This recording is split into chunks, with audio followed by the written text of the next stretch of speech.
Alright, what's going on everybody? This video we're going to look at the cross product.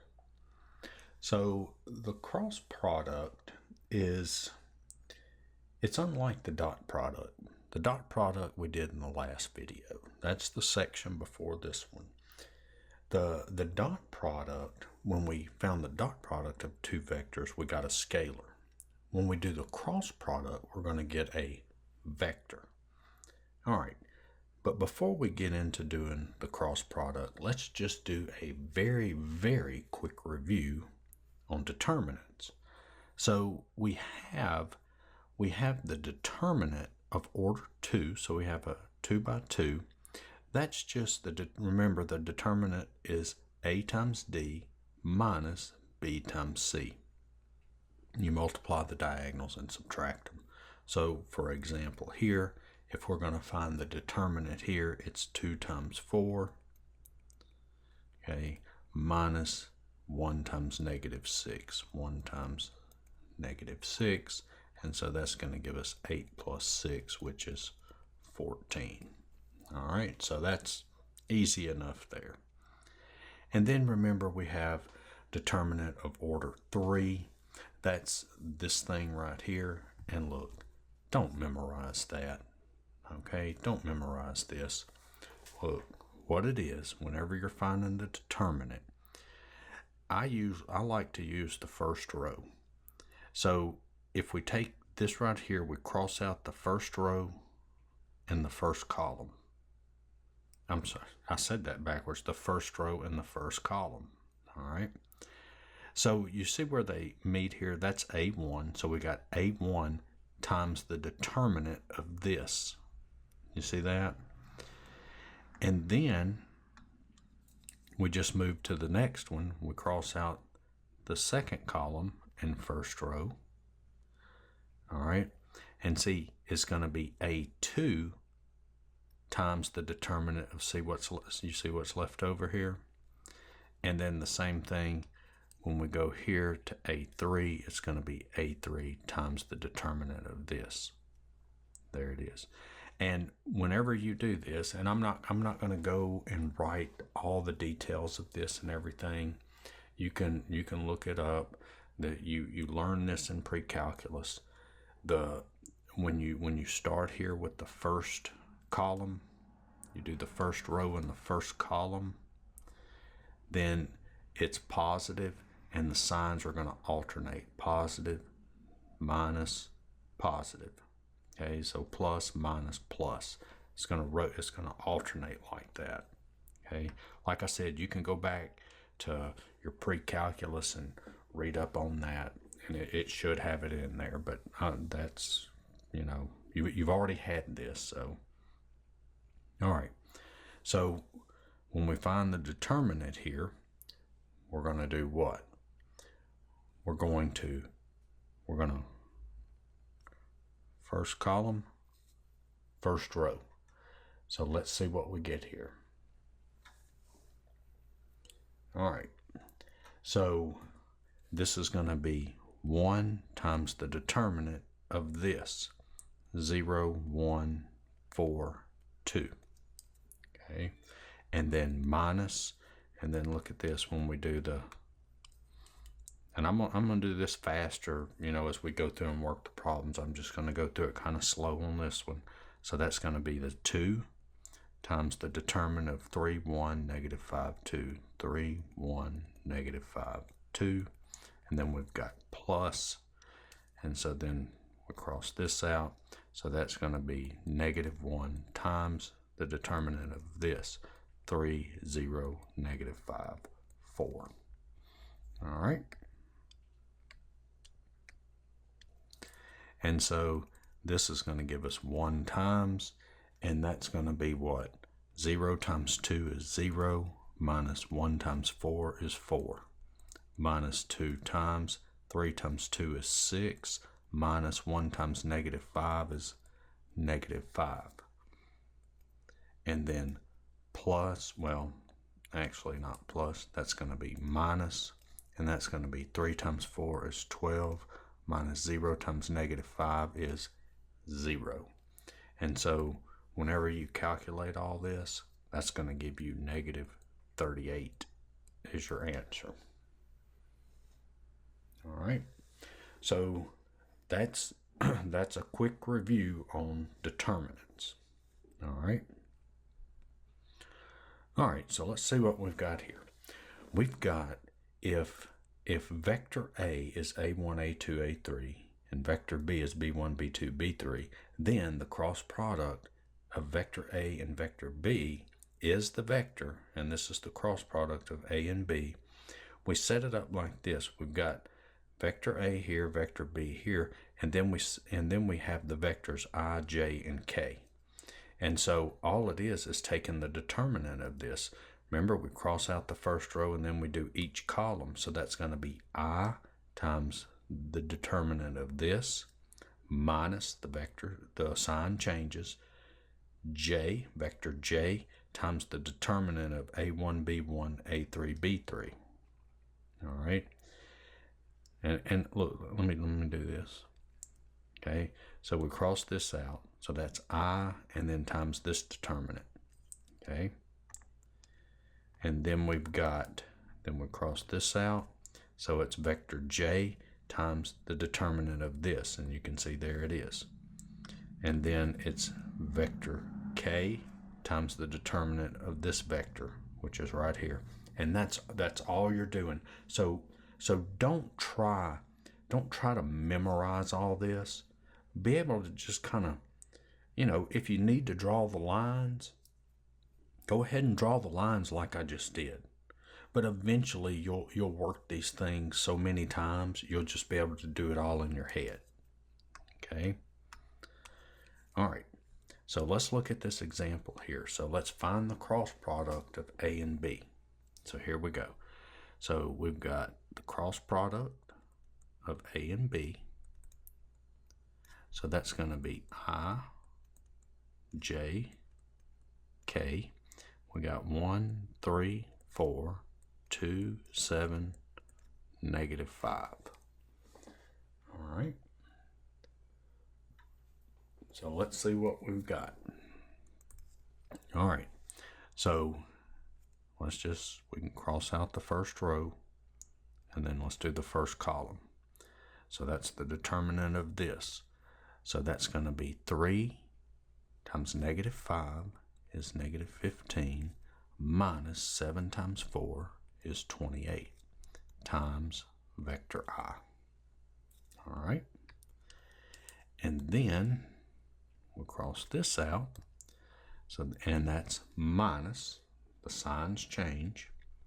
So that's going to be 1 times negative 5 is negative 5 minus 4 times 2 is 8 times vector J. Plus, now let's do the next one. So we've got 1 times 7 is 7 minus 3 times 2 is 6 times vector K. And so that's going to give us negative 43I. And then that's going to end up being plus, that's going to be negative 13, so plus 13J plus, and then 1K. And so here is your cross product. All right, so you can see it's pretty easy finding the cross product of two vectors. Okay, and like I said, just cross out that first row and then just do each column. And eventually you'll be able to do it without drawing the lines. And if not, then just keep drawing the lines. All right? Don't feel ashamed if you have to draw the lines. It's okay. All right, so let's show that the cross product of A and A for any vector A in V3, and I didn't finish writing the directions, that should say is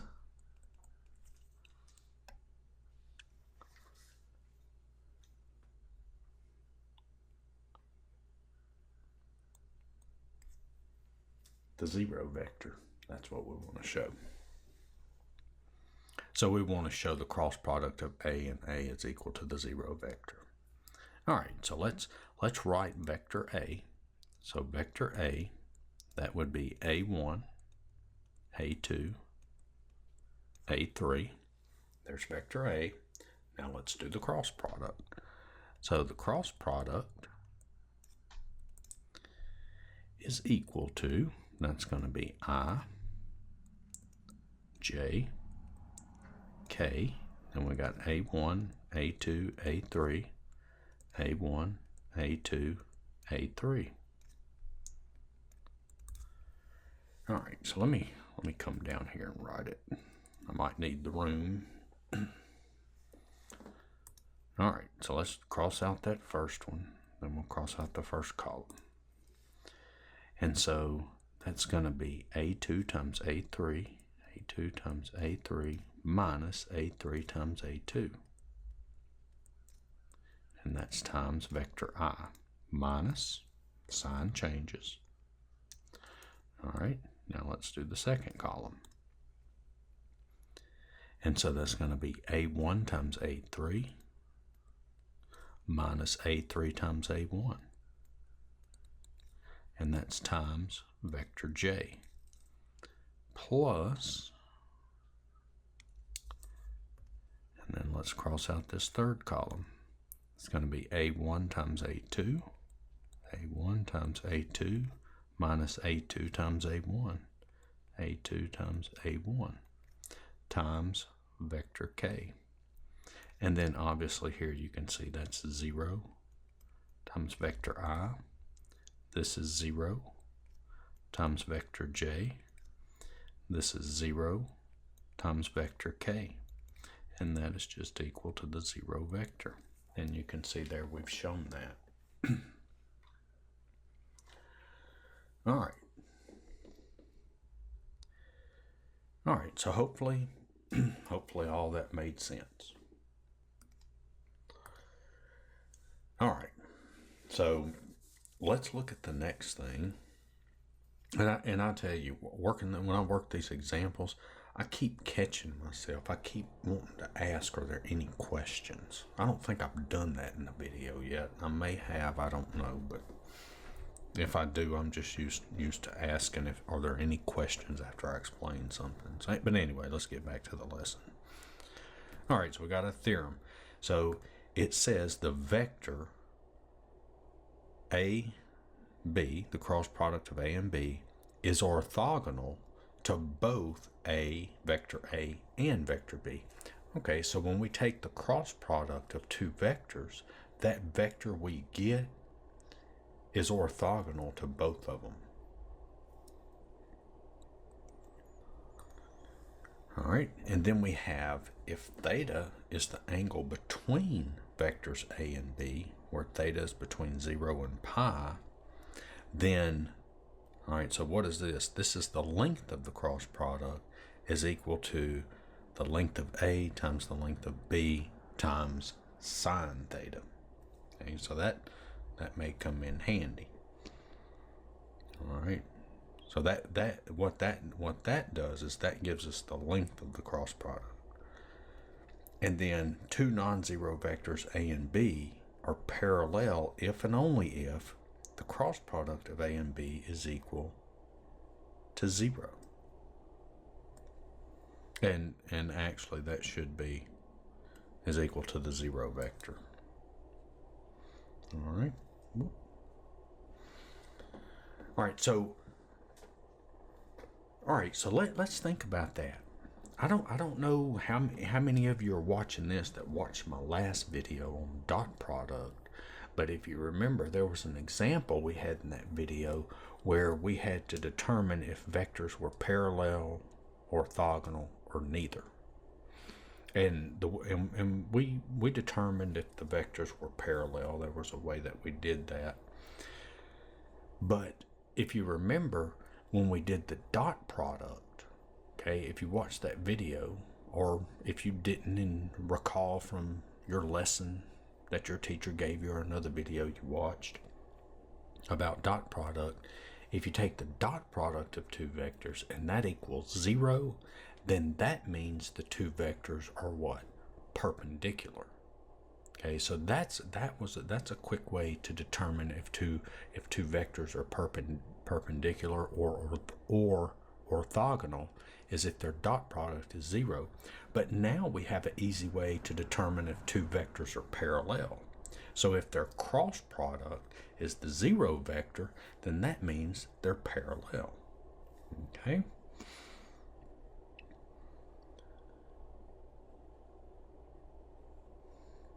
All right, so let's look at this. We want to find the area of this parallelogram.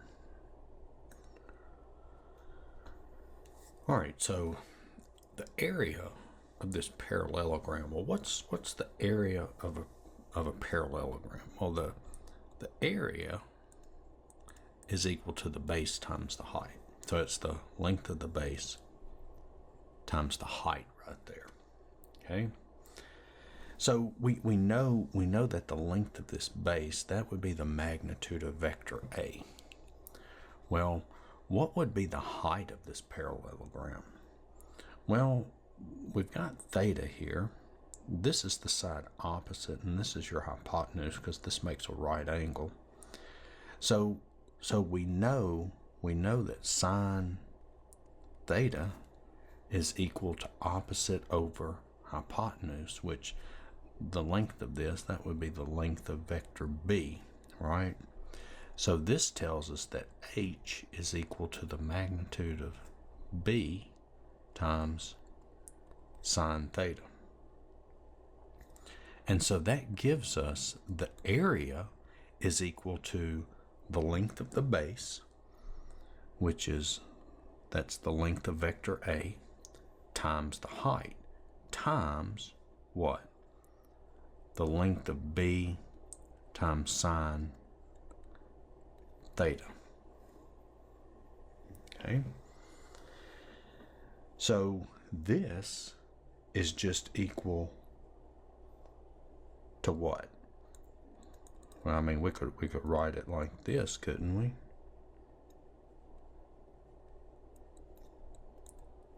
Times sine theta. And so that means the area is equal to what? Let's go back up here. Oh, look at that. Isn't that what we have right there? That's equal to the length of the cross product. So that's just the length of the cross product to find the area of a parallelogram. We can find the length of the cross product. All right, that's pretty neat, huh? And here we go. Here we have it. The length of the cross product of A and B is equal to the area of the parallelogram determined by the vectors A and B. So there you have it. All right. All right, so let's look at some examples. So it says find a vector perpendicular to the plane that passes through the points 1, 4, 6, -2, -2, 5, -1, and 1, -1, 1. All right, so we want to find a vector perpendicular to the plane that passes through those points. All right, so we know we're going to use cross product because the cross product gives us a vector that's parallel to the two vectors we're taking the cross product of. So the first thing that we might want to do here is maybe plot the points.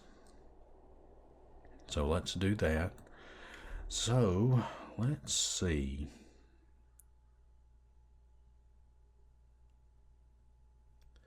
Let's draw the y-axis.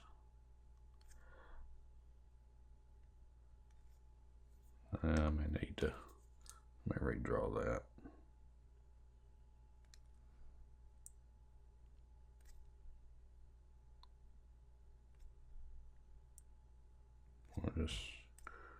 Going back like that.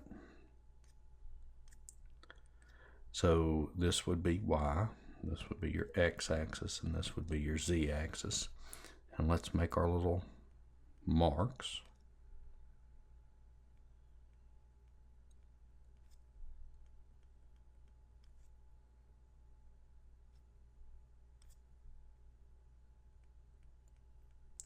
Now, I'm not going to go through graphing every single one of these points.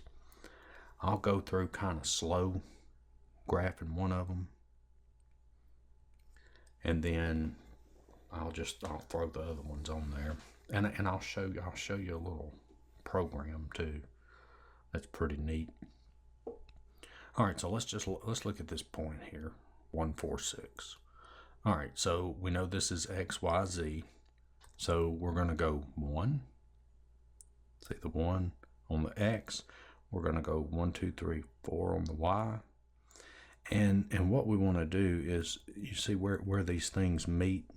See, I'm drawing these. I'm drawing this parallel to the x-axis, drawing this one parallel to the y-axis, and you can see they meet right here. And then we've got our z-axis here.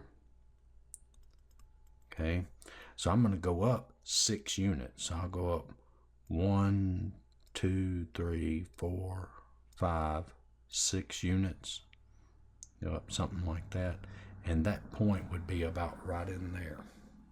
Okay, and that's how you can plot the other points.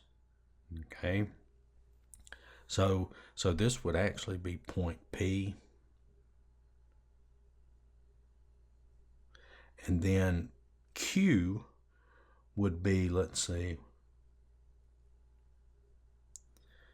Q would be about somewhere right in here, and this would be Q, and R would be about right in here if I plotted those. All right. and I'm going to show you some software. Let me pull it up. All right, so I'm on the internet right now, and this is I just Googled plot 3D points, and you see this right here, this CPM 3D plotter.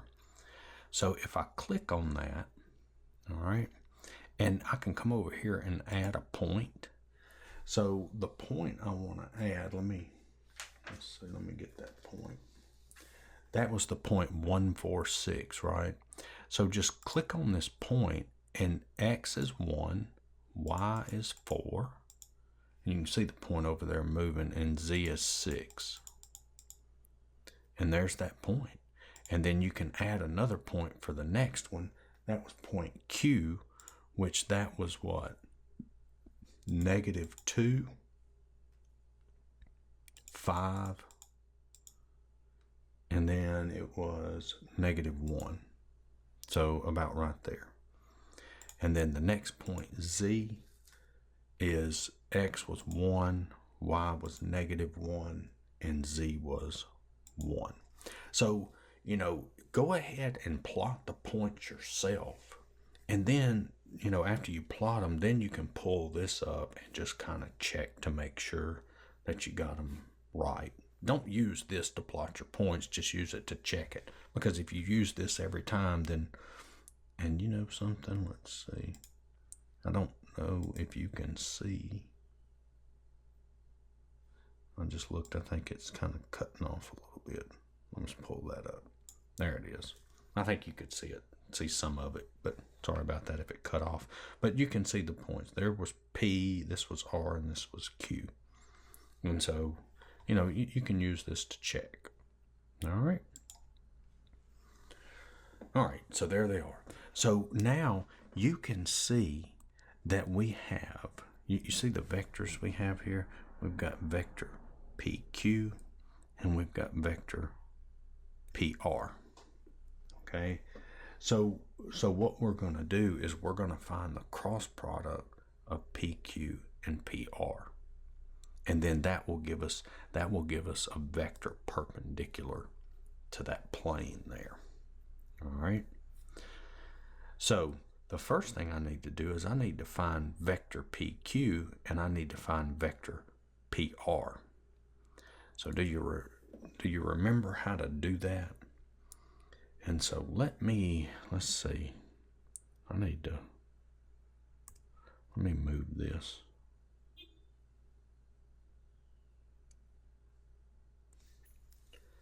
All right, so first, let's find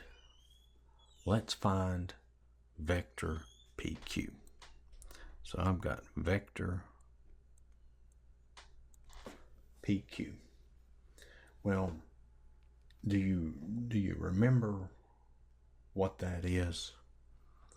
That's going to be, remember, -2 minus 1, 5 minus 4, -1 minus 6. Okay. All right, so we've got -2 minus 1, and I'll write it in IJK format, plus, and then I've got 5 minus 4 times vector J, plus, and then I've got -1 minus 6 minus 6 times vector K. And so vector PQ, that's going to be what? That's going to be -3I plus J minus 7K. So there's vector PQ. Now we need vector PR. So that's just going to be 1 minus 1, -1 minus 4, 1 minus 6.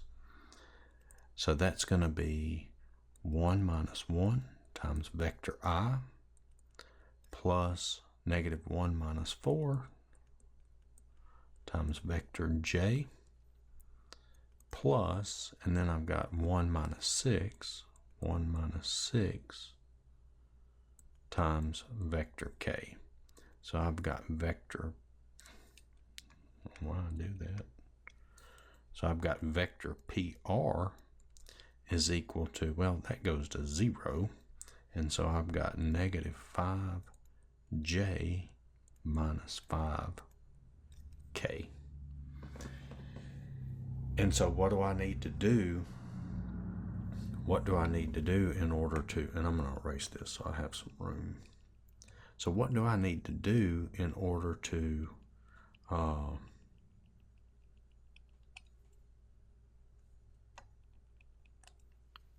find the vector perpendicular to that plane? I need to take the cross product of these two. So I've got the cross product of PQ and R. So that's going to be what? That's going to be I, J, K. And then what are these vectors? -3, 1, -7, -3, 1, -7. And then we've got, well, I is 0, and then that's -5, -5. Okay? And so this is going to give me, all right, this is going to give me, okay, so cross out, that's going to be -5 minus 35. Well, let's see, we'll go ahead and,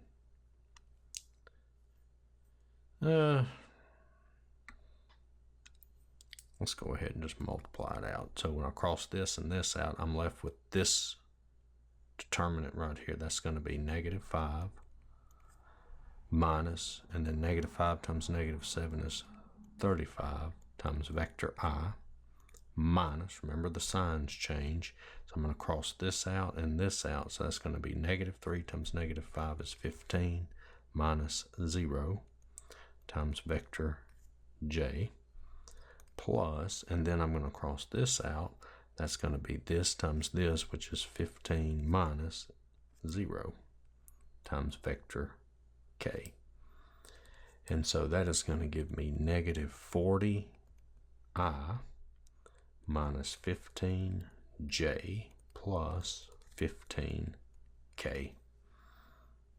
And there is the vector right there.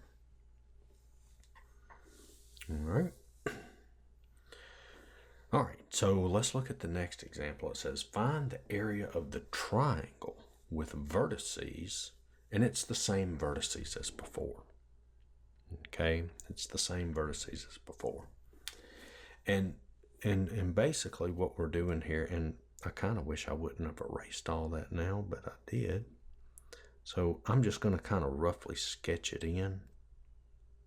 I think I kind of remember what it looked like. I think we had a point like right around in here, and we had a point here, and we had a point here, something like that.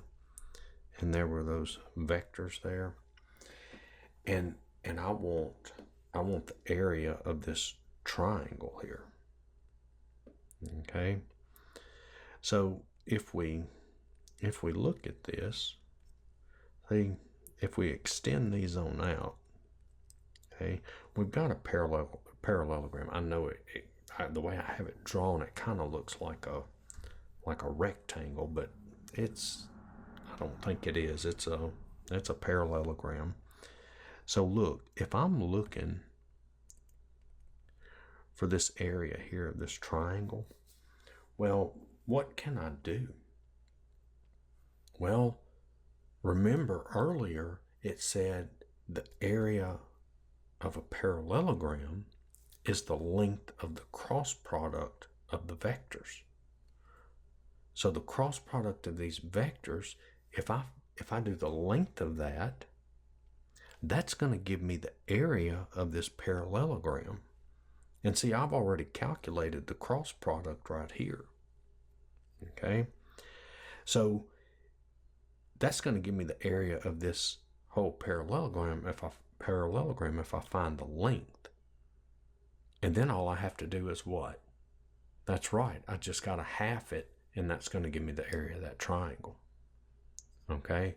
So you know, the problem that we have is the problem that they could give you is they could just say find the area of the triangle with these vertices, and that's it. Well, if this were the problem, and that's the problem they gave you first, then you would have to do this first and then do what we're fixing to do. So you would have to find the cross product. It's just kind of like they're walking you through it. Okay, let's find the cross product.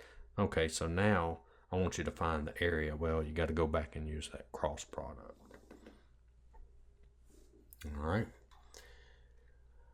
All right, so we know from the earlier problem that we worked is the cross product of PQ and PR was equal to negative 40i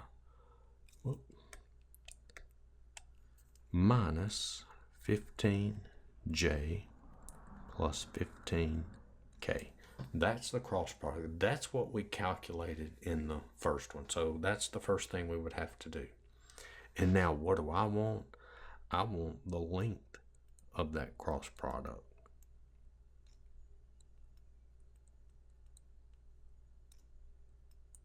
Okay, because remember back up here, it tells you the length of the cross product of A and B is equal to the area of the parallelogram determined by A and B. And you know, I showed you up here this. Here we found the area of a parallelogram is base times height, and we went through this, and we can see that's the length of the cross product. And so, do you remember how to find that? So that's just negative 40 squared plus negative 15 plus negative 15 squared plus 15 squared, and it's the square root of that. Remember how to find the length of a vector? You did that a couple of sections ago, or a couple of videos ago, and that ends up giving us 5 square roots of 82. Okay, so remember, that's the area of the parallelogram. So the area of the triangle is equal to half of that. So 5 over 2 times square root of 82.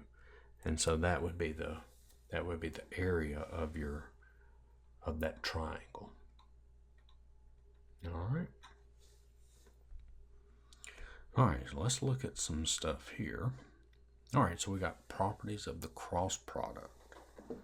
So if we got vectors A, B, and C, so A, B, and C are vectors, and C, notice that this C is different than this one. This one doesn't have an arrow over it. It's not a vector, it's a scalar. Then, and I'm not going to read through all these, the cross product of A and B is equal to the negative vector B and A, the cross product of that. And then you can see we have all of these. All right. So let's look at some examples of that might interest us with some of these properties here. And in particular, it is going to be this number 5 here. So the product, okay, vector A dot the cross product of B and C is called the scalar triple product of the vectors A, B, and C. And we can do this. This is equal to the determinant of A1, A2, A3, B1, B2, B3, C1, C2, C3. That's a quick way that we can calculate that. So let's use that triple product to work an example. But before we work the example, let's look at this. We have the volume of a parallelepiped. So what would be the volume of this thing? What would be the volume?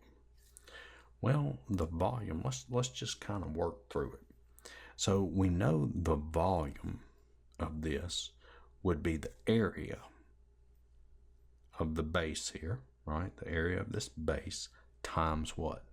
Times the height. That would give us the volume. So do we know what the area of this base is? Well, of course we do. The area is equal to the length of the cross product of B and C, right? That's the area. We just did those a problem like that. All right, the volume of a parallelogram is the cross product of the vectors that make it up. Now, we've got theta here, and it's times the height. Well, here's your height right here. Okay, there's your height. So what would the height be? Well, if I've got this angle theta right here, so that's theta. This is the, let's see, that's a right angle there. So this is the hypotenuse. This is the side adjacent, right? So what do we know about adjacent and hypotenuse? Well, that tells us that what? Cosine theta is equal to adjacent over hypotenuse, which that would be the length of A, right? And so this tells us that the height is the length of A times cosine theta, right? So that would actually give us the volume is the area, which is the cross product of B and C times the height, which is A cosine theta.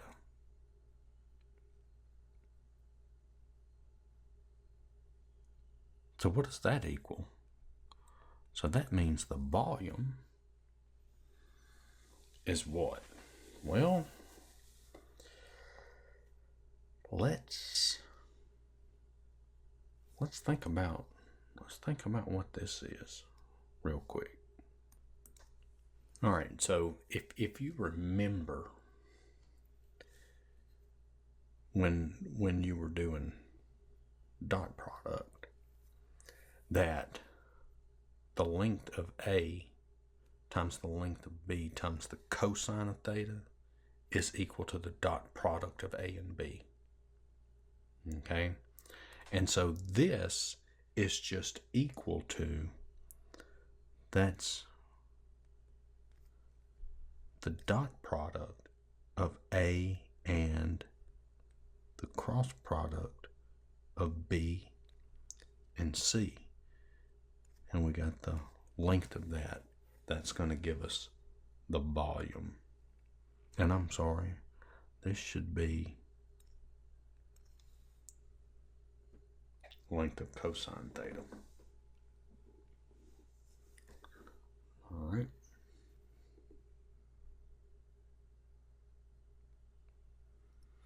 All right, so hopefully that makes sense, and I did leave that off here too. Okay.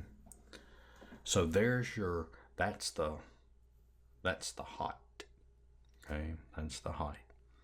This right here. And then you've got area times height, and so the magnitude is A dot the cross product of B and C. And this right here, going from here to here, that's back from the last video when you do dot product. You can look that up. There, the formula was let me write that formula down from the last section. It said the dot product of A and B is equal to the length of A times the length of B times cosine theta. And you can see there's a vector, there's a vector. See, that's like your A and B, and so it's the dot product of A and the dot product of A and the cross product of B and C. All right.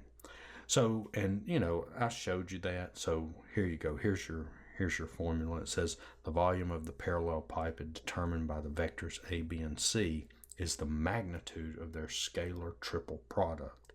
V is equal to what we just did. All right. So let's look at this example. We've got use the scalar triple product to show that the vectors A, B, and C are coplanar. All right, so how in the world do we go about doing that? Well, that's when we just did this up here, what I showed you, this right here. Okay. So remember, what is this? The length of this is what? That's the volume of a parallelepiped, right? This is. Now, what if we take the volume and that volume is 0? Then wouldn't that mean they're coplanar?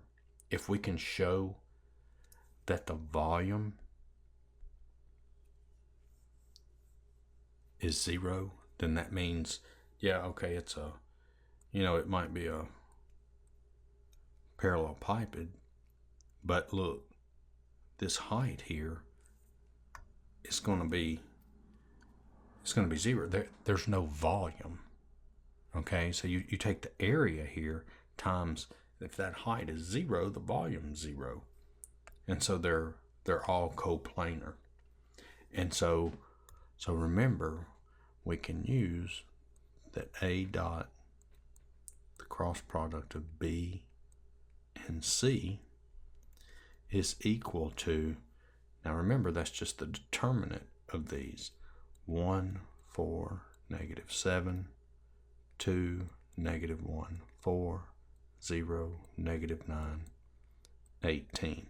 And let me say this also. To do this, you could, but I'm not gonna suggest you do it, but you could work it all out. You could find the cross product here, and what is that going to do? That's going to give you a vector if you find this cross product. And then you can do the dot product of vector A and this vector over here, and you will get 0 as an answer in this problem. Okay, you're going to get 0.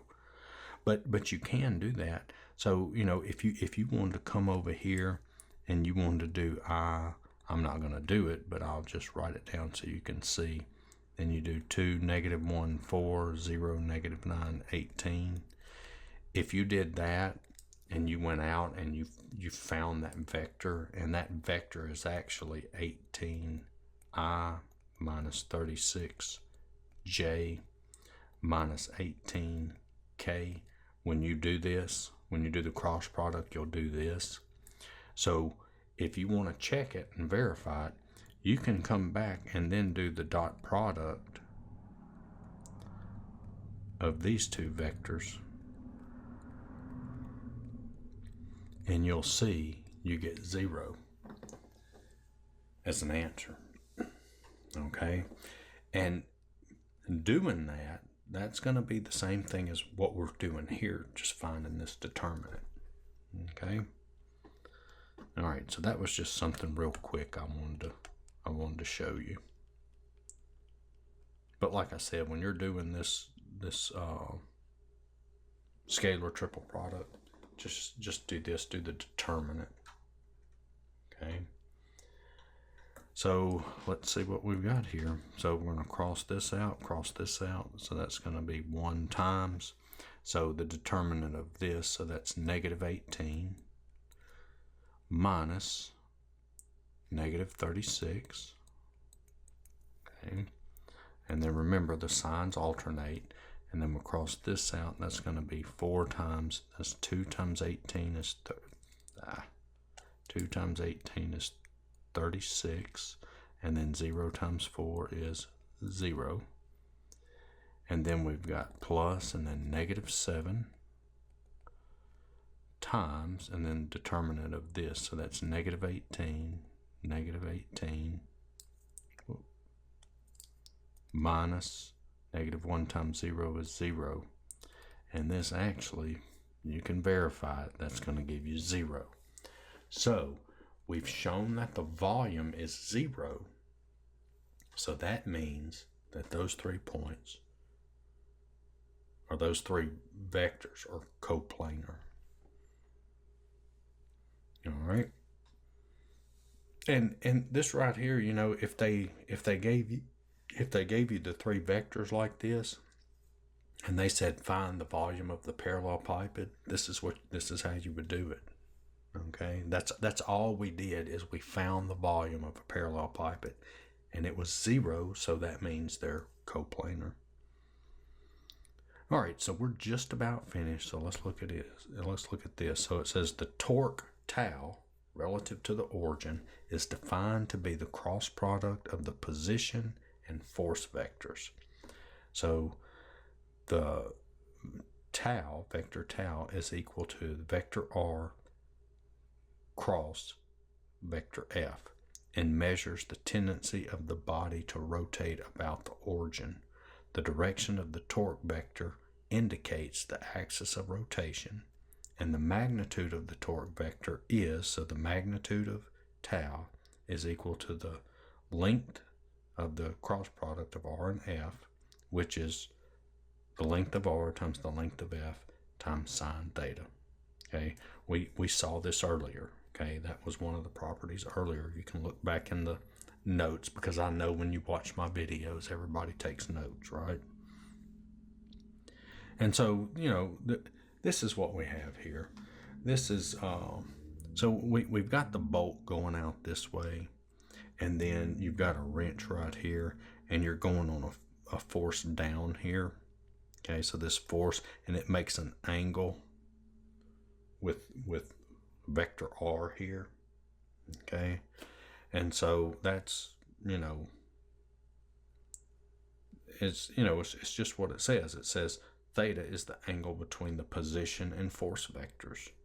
So here's your position vector r, and there's your force vector, and that's theta. And so you use this formula here. Okay, so we're pushing down on the wrench.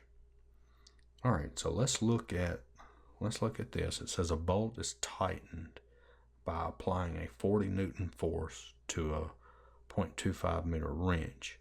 Find the magnitude of the torque about the center of the bolt. Okay, so let's just kind of sketch this. So what we have here, let's suppose we have a bolt right here. Okay, we've got a bolt right here, and the wrench is coming back this way. This is your wrench here. So we know this is 0.25 meters. And then you're going to have, I'm going to make this a little bit shorter. All right. And then we're going to have the force. Okay. Now I know they don't tell you, but this problem actually provides a illustration showing you this. So what happened there? All right. So it gives you an illustration. So it tells you the force is right here, and that is 40 newtons. And then if we extend this on back, this angle here they give you is 75 degrees. Okay, so this is the wrench, and this is your force. This is the length of the wrench.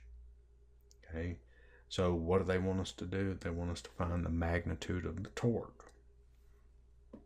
And so the magnitude of the torque, okay, so that's equal to what? Well, that's equal to the cross product, right? You see that? That's equal to the cross product. But notice in this problem here, they don't give us the vectors, do they? So we can't take the cross product of that. So that's why you see we have this right here. The cross product, the length of the cross product is equal to the length of vector r times the length of vector f times sine theta. So we can use that. And so this is equal to the length of r f times sine theta. And so r is what? That's 0.25 times f, which is 40 times the sine of 75 degrees. And so that ends up being 9.66 Newton meters. And there's the magnitude of the torque.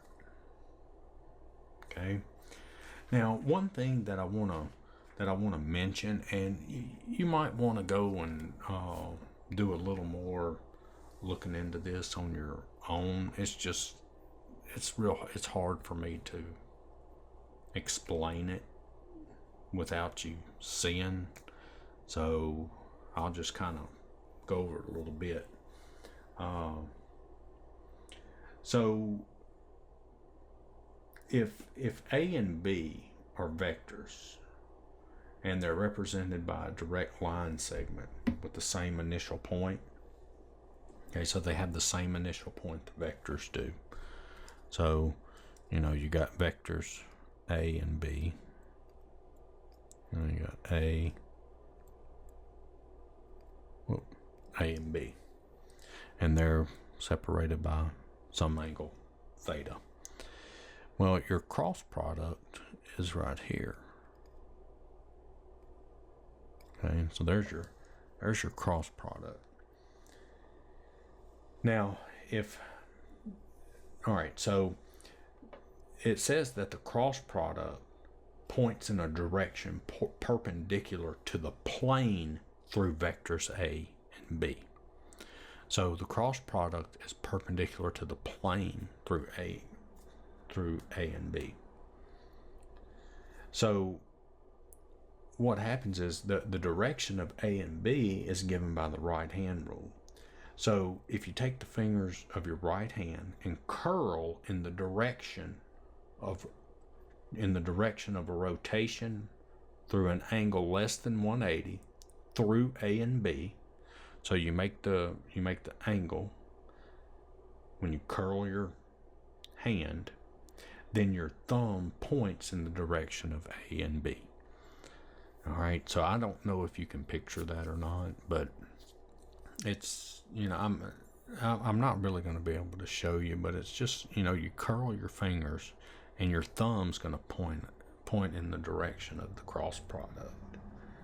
Okay, I don't know, there might be somebody on YouTube that has a video showing that with their hands or not. I don't, and I'm not gonna set up all my equipment to make a video of that, so to where you can see it. Sorry about that, but find a video that'll show you that. But I hope this video helped. Check out my other videos. Give me a like, share, and subscribe. Thanks for watching, and I will see y'all in the next one. Later.